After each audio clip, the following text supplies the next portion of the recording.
Shalom teman-teman dan kakak-kakak semua.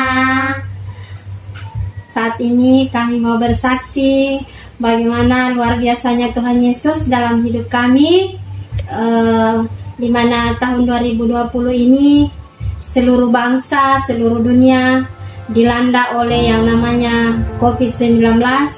Dan puji Tuhan, pada bulan Maret minggu ketiga semua ibadah sudah di rumah masing-masing, dan bulan Maret minggu terakhir kami ada kumpul bersama anak-anak, ada kurang lebih 3 orang yang kumpul di rumah kami, dan saat itu kami sedang berbicara, bercakap-cakap ataupun sharing firman Tuhan, dan tiba-tiba lahirlah ide dari anak-anak bahwa kami akan ada doa bersama di rumah setiap hari Sabtu, awalnya setiap hari Sabtu malam, dan kemudian minggu berikutnya di awal bulan April kami kumpul, itu ada sekitar 5 orang, kami berdoa di rumah. Dan setelah minggu berikutnya kedua kali kami adakan doa, tiba-tiba jumlah anak-anak itu bertambah dari hanya 3 orang saja anak-anak, kini menjadi 8 orang anak, dan saat ini sudah ada 11 orang anak. Dan dari itu kami kumpul, saya langsung teringat bagaimana di gereja selalu dikatakan generasi Yeremia. Jadi kami kasih nama anak-anak yang kumpul doa ini, kami kasih nama generasi Yeremia, pasukan Kristus generasi Yeremia. Jadi kami setiap hari Minggu kami berdoa di tempat ini, di rumah kami, dan kadang juga ada permintaan dari orang tua anak-anak untuk berdoa di rumah mereka, dan kami mengikuti apa yang menjadi permintaan dari orang tua, dari anak-anak yang ada. Dan puji Tuhan, ketika kami sudah kurang lebih 3 bulan di situ kami doa, Tuhan menaruh bagi kami semua generasi Yeremia bahwa kami harus mengumpulkan uang untuk kami memberi makan mereka yang di jalan, karena kami terima rema firman Tuhan yang berkata bahwa ketika aku lapar, kamu tidak memberikan aku makan. Jadi hal itu yang memotivasi kami generasi Yeremia, dan anak-anak ini dilatih untuk mulai berdiakonia atau memberi apa yang ada pada mereka. Dan puji Tuhan, hal itu sudah terselenggara. Pada bulan November kami sudah jalan dan memberi makan mereka yang ada di jalanan. Jadi puji Tuhan, semua yang kami butuhkan, yang kami perlukan di dalam kegiatan ini, luar biasa Tuhan menyediakan semua, bahkan berlipat kali ganda Tuhan siapkan. Yang ada Tuhan siapkan donatur-donatur sampai kendaraan mereka siapkan, dan kami tidak mengeluarkan biaya untuk kendaraan, tapi semua itu dari anak-anak generasi Yeremia yang berkorban untuk pekerjaan Tuhan, di mana kami akan melaksanakan kegiatan sosial kami, yaitu memberi makan mereka yang di jalan. Shalom teman-teman dan kakak-kakak semua. Di sini saya mau bersaksi tentang kami generasi Yeremia memberi makanan kepada orang-orang yang di jalan. Waktu itu saya merasa takut terhadap orang tidak waras. Saat saya memberi makan dan mendoakannya, saya tidak takut lagi, dan saya lebih semangat untuk memberi makan kepada orang-orang di jalan. Demikian kesaksian saya. Tuhan Yesus memberkati. Shalom adik-adik. Apa kabarnya ya kakak hari ini ya? Luar biasa banget dong, pastinya. Minggu ini tema kita apa Oh sih Kak iya Masda? kakak, minggu ini tema kita adalah kasih Yesus yang Wow banget. Yuk adik-adik sebelum mulai ibadah bangkit berdiri dulu ya adik-adik. Terus Kak Masda gak boleh ngapain sih kalau Gak mau ibadah? boleh lagi makan, terus gak boleh lagi tiduran. Gak boleh lagi makan dan gak boleh tiduran ya adik-adik. Yuk kita lipat tangan, tutup matanya, kita mau berdoa. Terima kasih Tuhan Yesus buat hari ini Tuhan. Tuhan Yesus udah beri kami kesehatan Tuhan. Sebentar kami akan ibadah, berkati ibadah kami dari awal, pertengahan hingga akhir. Terima kasih Tuhan Yesus, haleluya, amin.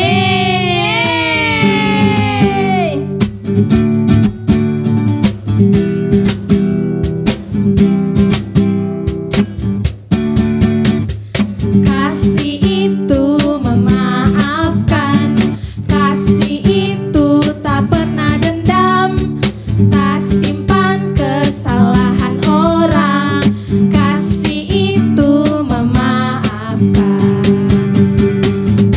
Hanya 3 kali, bukan pula hanya 7 kali, tapi 70 kali 7 kali di dalam sehari.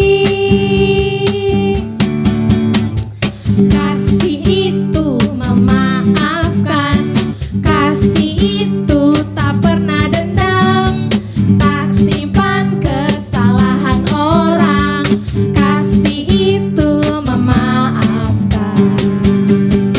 Bukan hanya 3 kali, bukan pula hanya 7 kali, tapi 70 kali 7 kali di dalam sehari.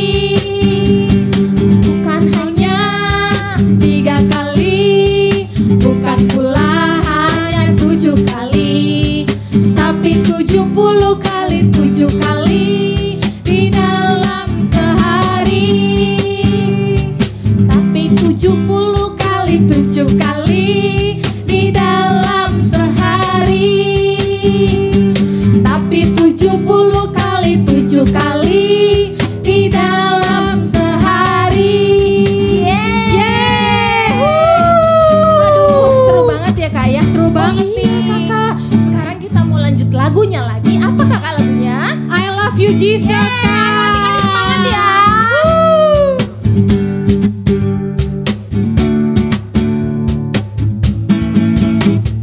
I love you Jesus, deep down in my heart. I love you Jesus, deep down in my heart. Think about deep, deep down, down, deep down in my heart. Think about deep, deep down, down, deep down in my heart. Aku cinta Yesus Kak. Aku cinta Yesus lebih dalam di hatiku. Aku cinta Yesus lebih dalam di hatiku. Cintaku lebih dalam di hatiku. Cintaku lebih dalam di hatiku. Lebih dalam di hatiku. Lebih dalam di hatiku. Haleluya. Haleluya, masih semangat adik-adik? Masih semangat ya. Semangat dong ya. Yuk kita lipat tangannya. Boleh duduk kembali adik-adik. Sebentar kita akan memulai pujian penyembahan kita. Bapakku datang menyembahmu di sini. Ku percaya Kau ada bagiku. Tak usah ku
cinta Yesus.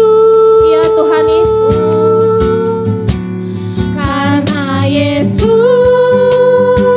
sudah lebih dulu mencintai aku. Aku cinta Yesus, oh, sungguh aku cinta Yesus. Karena Yesus sudah lebih dulu mencintai aku. Karena Yesus sudah lebih dulu mencintai aku. Karena Yesus sudah lebih dulu mencintai aku.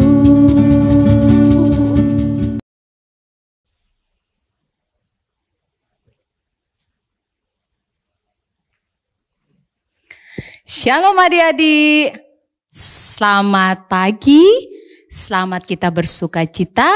Dan kemarin kita sudah melewati apa? Paskah. Ada sukacita? Kakak yakin semua masih merasa sukacita, amin.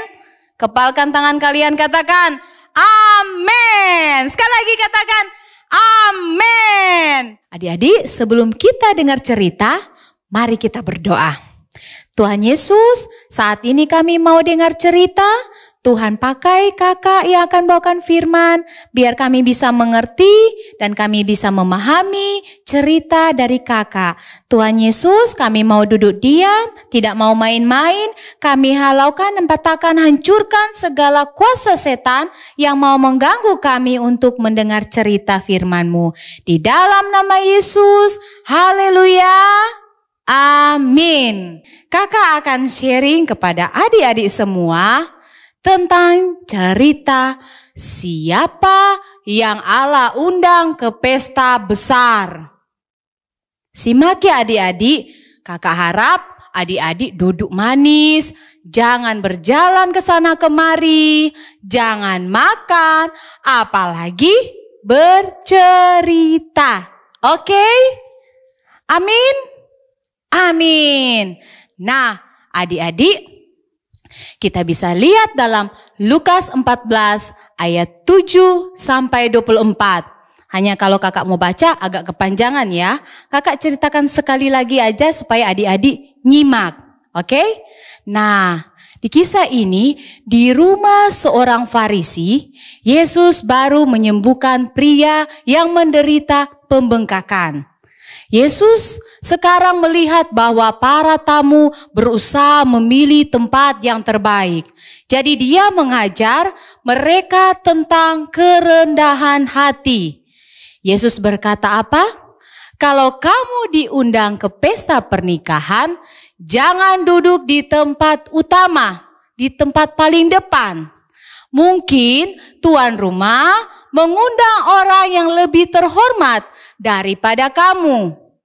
Lalu tuan rumah yang mengundang kalian itu akan datang dan berkata kepadamu, tempat ini untuk dia. Lalu sambil menahan malu, kamu harus pindah ke paling belakang. Ayat itu boleh kita baca. Lukas 14 ayat ke-8. Yesus melanjutkan, kalau kamu diundang, duduklah paling belakang. Supaya ketika orang yang mengundangmu datang, dia akan berkata, sahabatku, mari duduk di depan. Dan kamu akan dihormati di depan semua tamu. Ini bukan hanya soal kesopanan. Yesus menjelaskan, setiap orang yang meninggikan diri akan apa? Akan apa adik-adik? Direndahkan. Dan siapapun yang merendahkan diri akan pintar akan ditinggikan. Dapat kita baca di mana? Lukas 14 ayat 10 dan 11. Jadi Yesus ingin agar mereka rendah hati. Yesus lalu berbicara kepada orang Farisi yang mengundang dia. Yesus menjelaskan siapa yang perlu diundang jika dia mau menyenangkan Allah. Kalau kamu membuat acara makan siang atau malam, jangan panggil sahabat atau kakak atau adik atau saudara atau tetangga yang kaya yang banyak uang, karena mungkin mereka juga akan mengundang kamu sebagai balasannya. Tapi kalau kamu membuat pesta, undanglah orang miskin, cacat, pincang, dan buta. Kamu akan bahagia karena mereka tidak punya apa-apa untuk membalasnya. Terdapat di mana itu adik-adik? Terdapat dalam Lukas 14 ayat 12 sampai ke 14. Memang wajar kalau kita ingin mengundang teman, keluarga, atau tetangga untuk makan bersama. Dan Yesus tidak mengatakan bahwa itu salah. Namun, jika kita mengundang orang yang berkekurangan, seperti orang miskin, cacat, atau buta, kita akan di apa adik-adik? Betul sekali, diberkati. Amin. Yesus memberitahu orang Farisi itu, kamu akan mendapat balasannya sewaktu orang-orang benar dibangkitkan. Mendengar itu, seorang tamu berkata, bahagialah orang yang makan di kerajaan Allah. Lukas 14 ayat 15. Ayo buka semuanya. Baca Lukas 14 ayat 15. Sudah? Lanjut. Tamu itu sadar bahwa makan di kerajaan Allah adalah kehormatan yang luar biasa. Tapi tidak semua orang berpikiran seperti dia. Maka Yesus memberikan perumpamaan ini. Seorang pria membuat pesta yang sangat besar. Dia mengundang banyak orang. Dia menyuruh budaknya pergi kepada para undangan untuk berkata, silakan datang, semuanya sudah siap. Apa-apa saja yang sudah siap kalau pesta adik-adik? Tentunya ada makanan sedap, minuman enak, minuman dingin, bersoda, bahkan snack-snack, iya kan? Ada kue-kue ringan, penganan-penganan ringan, semuanya sudah siap. Tapi mereka semua mulai mencari-cari alasan. Yang pertama berkata, saya baru beli ladang dan harus pergi melihatnya. Maaf, saya tidak bisa datang. Yang lain berkata, saya baru beli 5 pasang sapi dan mau memeriksanya. Maaf, saya tidak bisa datang. Yang lain lagi berkata apa adik-adik? Saya tidak bisa datang karena saya baru saja menikah. Adik-adik, kalau adik-adik mendengar itu, kecewa atau tidak? Di saat adik-adik mengundang teman-teman kita, semuanya tidak mau datang. Semuanya pakai alasan. Nah adik-adik, lihat di Lukas 14 ayat 16 sampai 20. Itu banyak alasan orang-orang yang sudah diundang tadi, yang punya undangan pesta itu baca di situ adik-adik. Lanjut, alasan mereka sangat tidak masuk akal. Ladang dan hewan biasanya sudah diperiksa sebelum dibeli, iya kan?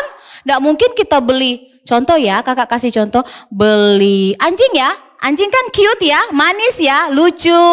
Kayak kakak, manis dan lucu. Nah, di saat kita beli kita nggak periksa. Wah, bulunya sudah rontok, sudah botak di bagian pantat. Masa mau dibeli? Betul tidak? Nah, begitu juga. Jadi alasan-alasan yang tidak masuk akal. Jadi kedua pria itu sebenarnya tidak perlu memeriksakannya. Pria yang ketiga sudah menikah, bukan sedang mempersiapkan pernikahannya. Jadi dia juga sebenarnya bisa datang dalam acara penting itu. Mendengar alasan-alasan itu, pria yang mengadakan pesta tersebut marah dan memberitahu budaknya, cepat pergi ke semua jalan dan gang di kota ini. Bawa ke sini orang-orang miskin, cacat, buta dan pincang. Setelah itu, ternyata masih ada tempat untuk para tamu yang lain. Jadi, pria itu memberitahu budaknya, pergi ke semua jalan dan gang di luar kota dan desak orang-orang untuk datang. Supaya apa adik-adik? Supaya rumahnya penuh dengan tamu. Saya memberitahukan kalian, para undangan itu tidak akan makan di pesta saya. Dalam Lukas 14 ayat 21 sampai 24. Nah, adik-adik, perumpamaan itu menunjukkan bahwa Yesus Kristus mengundang orang-orang untuk masuk ke dalam kerajaan surga. Undangan itu pertama diberikan kepada orang-orang Yahudi, terutama para pemimpin. Pemimpin siapa? Pemimpin rohani, Kak. Ada lagi pemimpin siapa? Pemimpin rumah ibadat, Kak. Lagi? Ah, betul, pemimpin agama. Kebanyakan dari mereka menolak undangan itu. Jadi, undangan itu akan diberikan kepada orang-orang lain. Siapakah mereka? Siapa adik-adik? Siapa bisa jawab? Angkat tangan. Ah, betul sekali. Mereka adalah orang-orang yang menjadi penganut agama Yahudi dan orang Yahudi yang diremehkan oleh para pemimpin agama. Setelah itu adik-adik, undangan yang ketiga yang terakhir akan diberikan kepada orang-orang yang menurut orang Yahudi tidak pantas penyembah Allah. Dapat di mana ayat itu? Didapat di Kisah Para Rasul 10 ayat 28 sampai ke 48. Ya, kata-kata tamu tadi memang benar. Bahagialah orang yang makan di kerajaan Allah dan mereka yang membuka hati mereka. Untuk apa? Untuk diundang oleh Tuhan Yesus. Kakak sekarang punya pertanyaan buat adik-adik. Ada 3 pertanyaan. Pertanyaan pertama, apa yang Yesus katakan untuk mengajarkan kerendahan hati? Sekali lagi kakak tanya, apa yang Yesus katakan untuk mengajarkan kerendahan hati? Ada yang tahu? Adik-adik, Tuhan Yesus memberi teladan tentang sikap kerendahan hati yang teragung. Ia mengesampingkan kepentingan dirinya. Karena kita semua tahu, Tuhan Yesus itu adalah pencipta. Dia punya kuasa. Nah, berarti kodrat Tuhan itu yang luar biasa. Dia di atas dari itu orang. Tetapi dia mengesampingkan itu semua. Kemuliaan dirinya hanya demi siapa? Demi siapa adik-adik? Demi kakak, demi mama, demi adik-adik, demi papa mama, demi oma opa. Semua manusia. Dari apa yang telah Tuhan Yesus teladankan bagi kita, maka ada beberapa hal yang dapat adik-adik renungkan. Sikap kerendahan hati mengarahkan kita untuk menyadari bahwa kita hanya tidaklah berarti apa-apa tanpa siapa? Tanpa siapa kuat-kuat adik-adik? Tanpa Tuhan. Keberadaan diri kita yang masih dapat menikmati hidup sampai dengan saat ini, apa yang kita miliki, yang kita banggakan, ada dalam hidup kita, semuanya bersumber dari siapa? Dari Tuhan Yesus. Orang yang rendah hati adalah orang yang tahu bersyukur dalam keadaan apapun. Orang yang rendah hati adalah orang yang mempertaruhkan hidup dan masa depannya dalam kuasa dan kehendak Tuhan Yesus. Orang yang rendah hati adalah orang yang mengandalkan Tuhan serta hidup takut dan hormat kepada Tuhan Yesus. Orang yang rendah hati selalu meyakini bahwa hidup ini penuh dengan sukacita apapun keadaannya. Dan orang yang rendah hati selalu menaruh pengharapannya dalam rencana Tuhan Yesus yang baik. Firman Tuhan mengatakan bahwa apa adik-adik? Terdapat di dalam apa kote ini firman Tuhan ini? Adik-adik pasti tahu. Ganjaran kerendahan hati dan takut akan Tuhan adalah apa? Adalah kekayaan, kehormatan, dan kehidupan. Amsal 22 ayat 4 di sana bilang apa? Tinggi hati mendahului kehancuran. Apalagi adik-adik, tetapi kerendahan hati mendahului kehormatan. Nah adik-adik, biar firman tadi itu menguatkan adik-adik.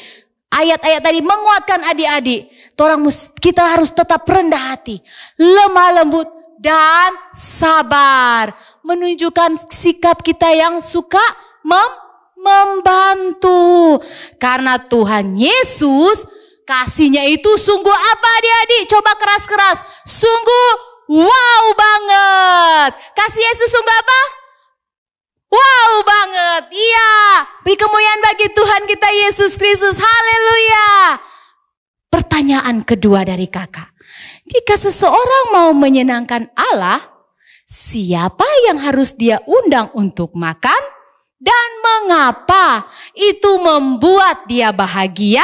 Membuat Tuhan bahagia, yaitu kita harus mengundang siapa tadi kakak jelaskan. Coba adik-adik katakan, siapa yang harus kita undang? Betul sekali, yang dengar cerita kakak pasti dia dapat jawabannya. Mengundang orang-orang yang berkekurangan. Seperti siapa? Orang miskin, cacat, atau buta.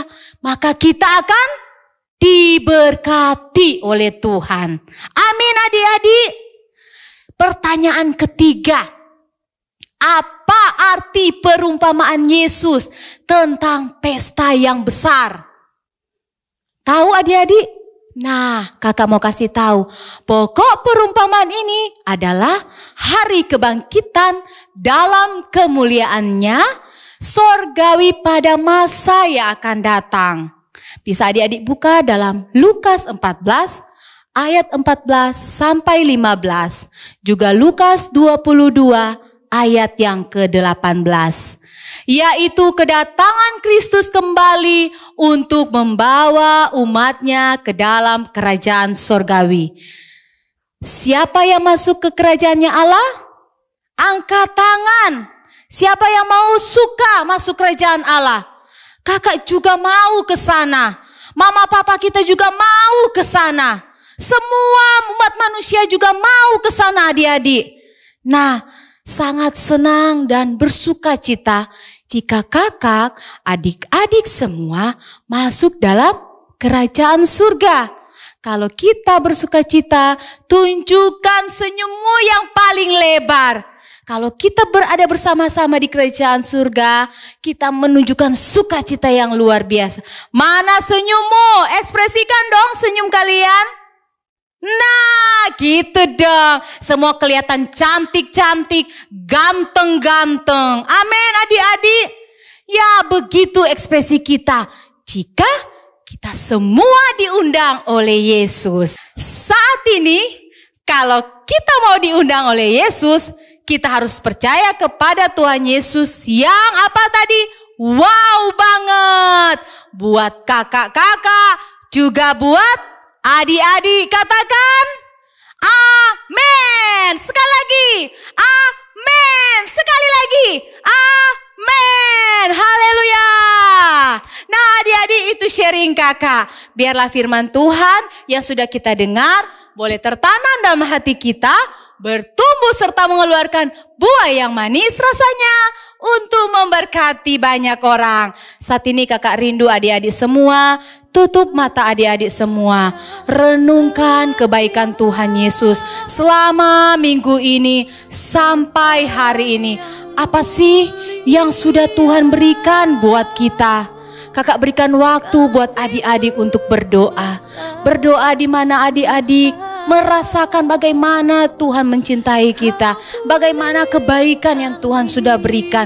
Undang Tuhan dalam hati adik-adik, undang dia adik-adik, karena hanya dengan dia adik-adik merasa kuat, adik-adik merasa ada, merasa berguna, merasa diberkati, bahkan akan menjadi pelayan dan prajurit-prajuritnya Tuhan. Tutup mata kalian adik-adik. Kakak mau kita merasakan kasih Tuhan itu tidak berubah. Karena Tuhan Yesus tetap mengasihi dan sayang kepada kita. Tuhan Yesus mau kita semualah yang terundang masuk dalam kerajaannya. Mari kita berdoa. Kami bersyukur Tuhan Yesus, karena dengan kasih setiamu Tuhan, saat ini kami boleh belajar untuk membuka hati kami, mengundang Engkau masuk dalam hati kami Tuhan. Ini kami semua anak-anak-Mu Tuhan. Kami mau dipakai Tuhan lebih lagi Tuhan. Ajar kami menjadi anak-anak yang takut akan Tuhan. Ajarkan kami semua anak-anak yang mau Tuhan dipakai luar biasa, menjadi terang dan garam bagi dunia ini Tuhan. Menjadi terang dan garam di sekeliling kami, memberkati orang tua kami, memberkati teman-teman kami, memberkati teman-teman dimanapun kami pergi berada Tuhan. Kami menjadi Tuhan berkat-berkat-Mu Tuhan. Kami boleh menjadi suratan terbuka bagi banyak orang. Ya Bapa dalam surga, lihatlah tangan-tangan yang terangkat Tuhan.